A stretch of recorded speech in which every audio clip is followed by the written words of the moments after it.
suis contente de vous retrouver pour une nouvelle vidéo. Si vous suivez mon actualité sur Instagram, vous avez dû voir passer un certain nombre de boxers. J'en ai fait effectivement, je sais pas, entre 25 et 30 depuis la sortie de ma vidéo il y a 1 an et demi. Il m'en reste une vingtaine à confectionner pour mes proches et après j'aimerais vraiment arrêter. Non pas que je n'aime pas travailler le jersey, mais j'aimerais bien faire de nouveaux tutoriels. J'ai fait il y a quelques jours 2 sondages pour savoir quelle vidéo vous souhaiteriez voir sur ma chaîne. Alors le premier sondage c'était pour savoir si vous préfériez voir de la lingerie ou autre chose, et vous avez été à 100% pour la lingerie. Et le deuxième sondage c'était plus précis, c'était pour que vous puissiez m'aider à choisir entre faire une culotte en coton, faire un soutien-gorge et faire un body. Et vous avez été majoritairement pour le body. Du coup, c'est une vidéo que je vais préparer, j'ai besoin de faire des prototypes et tout, de développer le patron, mais c'est une vidéo qui va arriver vite sur ma chaîne. D'ailleurs, si les prochaines fois vous aussi vous souhaitez voter, n'hésitez pas à me rejoindre sur Instagram, je vais mettre des sondages régulièrement pour savoir quelles vidéos vous plaisent le plus. Et en plus, ça permet de communiquer et d'échanger beaucoup plus facilement, je trouve ça hyper pratique. En faisant mes boxers, j'ai affiné mes finitions, certaines que je trouvais plus pratiques, plus jolies, etc. Et plutôt que de refaire une vidéo comment faire un boxer version 2019, sachant que l'assemblage ne change absolument pas, j'ai préféré faire 2 petites vidéos sur 2 points techniques qui me semblaient vraiment importants et qui font vraiment la différence. Et donc aujourd'hui on va voir comment coudre un ourlet au niveau des cuisses du boxer.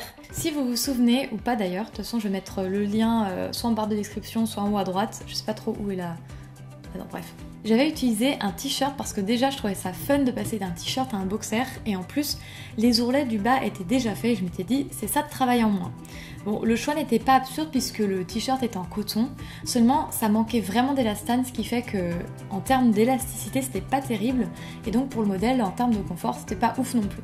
Et là j'en viens à un point important que j'avais pas mentionné dans ma première vidéo, c'est que le choix du tissu est hyper important. Je vous recommande fortement d'utiliser un jersey de coton à 95% et avec 5% d'élastane parce que ça va vraiment être la matière idéale pour notre boxer. Et en plus, si vous le lavez à 30, après 1 an de lavage, le boxer ne bouge pas. Mais bon, je pense que j'ai assez parlé, je vous laisse tout de suite avec la suite de la vidéo. Bon, techniquement, si vous êtes en train de faire votre boxer, vous l'avez déjà monté et vous en êtes au moment des finitions. Pour faire un ourlet, vous aurez besoin bien sûr de votre boxer en cours, de votre machine à coudre, du nécessaire de couture, à savoir ciseaux, crayons à encre effaçable, règles, épingles, aiguilles. Et le détail qui va faire toute la différence, c'est l'aiguille double. Vous en avez de plusieurs largeurs, la mienne a un espacement de 4 mm. Pour commencer, on va dessiner notre marge de couture. Dans ma vidéo sur le boxer, je vous dis de faire un ourlet entre 1,5 et 3 cm. Aujourd'hui, j'ai tranché et je laisse toujours 2 cm. Je trace donc ma marge à 2 cm partout.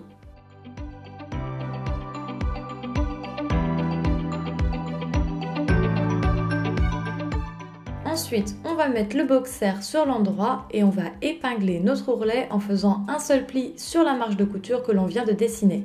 De cette manière, on s'assure que notre futur ourlet sera bien régulier, ce qui est très important, vous allez voir la raison tout de suite après.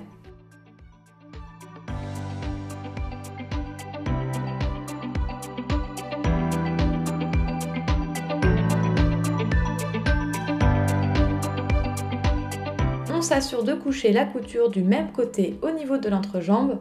Bon, ça c'est plus un truc de maniaque qu'autre chose, mais je trouve que c'est plus propre. Après, on installe notre aiguille double. Donc j'utilise une cuillère parce que je ne trouve pas mon tournevis plat, mais c'est franchement à éviter pour ne pas endommager votre machine.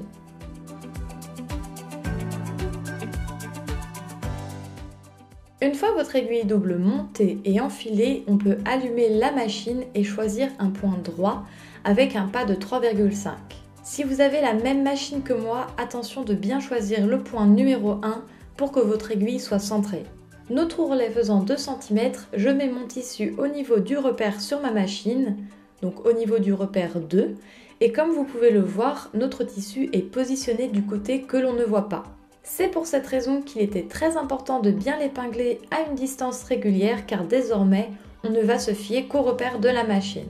Et on peut passer à la couture. Je commence toujours 2-3 cm avant les épaisseurs de la couture de l'entrejambe car c'est plus simple. Je ne fais pas de point d'arrêt, vous allez très vite comprendre pourquoi. Si votre tissu roulotte comme le mien, vous pouvez utiliser du spray à l'amidon. Mais si comme moi vous n'en avez pas, tâtez le tissu au fur et à mesure que vous enlevez les épingles pour vous assurer qu'il reste bien plat et surtout prenez votre temps.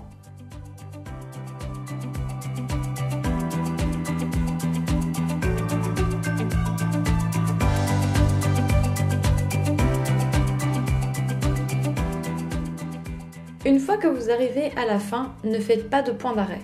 On va les arrêter manuellement à l'aide d'une aiguille. Pour cela, on fait passer tous les fils sur l'envers et on les noue entre eux. Vous faites bien sûr la même chose pour l'autre cuisse et vos ourlets sont terminés. Et j'ai une bonne nouvelle, plus vous en ferez, plus ça va aller vite et devenir automatique. Et voilà, j'espère que cette vidéo vous aura aidé et que vous aurez obtenu un super joli ourlet.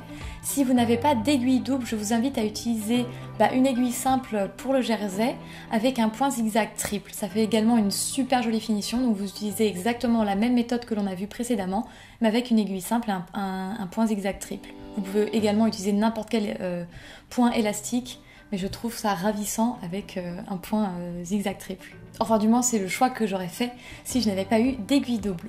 Si vous n'avez pas encore fait de boxer mais que vous souhaitez en confectionner un, je vous invite à visionner ma vidéo et à télécharger le patron dans l'article de mon blog.